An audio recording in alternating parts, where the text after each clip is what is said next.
Toronto 18 suspect files a complaint with the Human Rights Tribunal. The security certificate against Abdul Qayyum will be dropped. And more violence erupts in northwestern Pakistan.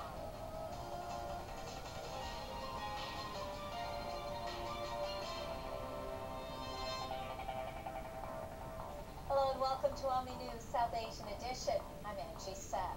One of the men who was charged but later cleared in the Toronto 18 homegrown terror plot is heading back to court. OMNI News has learned that Abdul Qayyum Jamal has filed a complaint with the Human Rights Tribunal. This after his employer fired him over alleged criminal activities. But as Nauman Khan reports in this OMNI News exclusive, no one seems to know what the criminal activity is and where the information is coming from. Other than that, I have to find a work.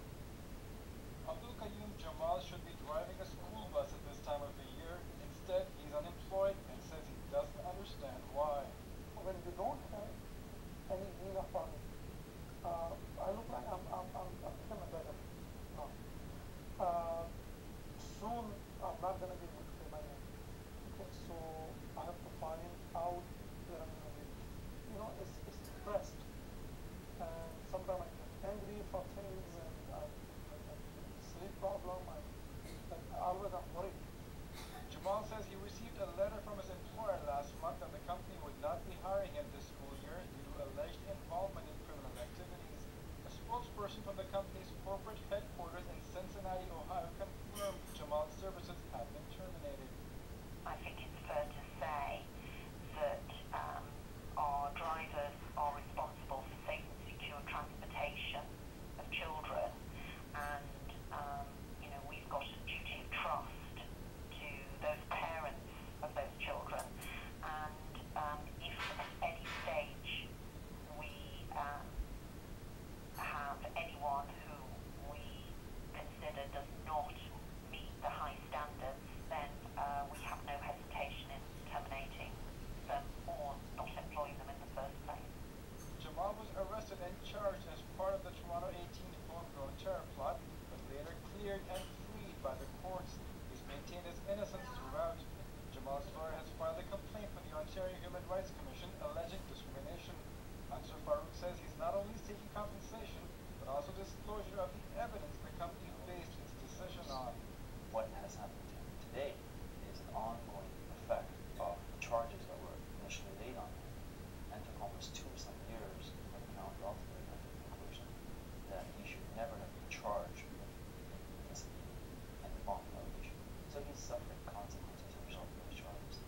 Not only did he suffer 17 months of solitary confinement, his life has been devastated thereon, and the impact continues with different now employers at this point in time. Officials with the RCMP and CSIS tell OMNI News they don't normally comment on any ongoing investigations and therefore would not confirm or deny if Jamal is part of any probe. Although all charges against him were stayed and withdrawn in early 2008, a report written by the New York City Police Department's Intelligence Division names Jamal as one of the members of a homegrown terror threat. This 90-page document is widely available on the internet and reportedly used by international intelligence security agencies as one of the guides. Titled Radicalization in the West, the Homegrown Terror Threat, the report gives details of terror plots such as the Madrid and London transit bombings and the Toronto 18. And that's where Jamal's name comes up.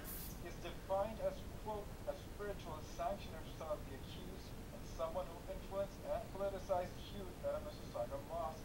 Jamal says he still visits the mosque as part of his religious duty to pray 5 times a day, but gives no sermons and says he has nothing to hide. Sustaining my family is more important for me, and it's important for everyone. And that's the first goal in front of me. I can look at it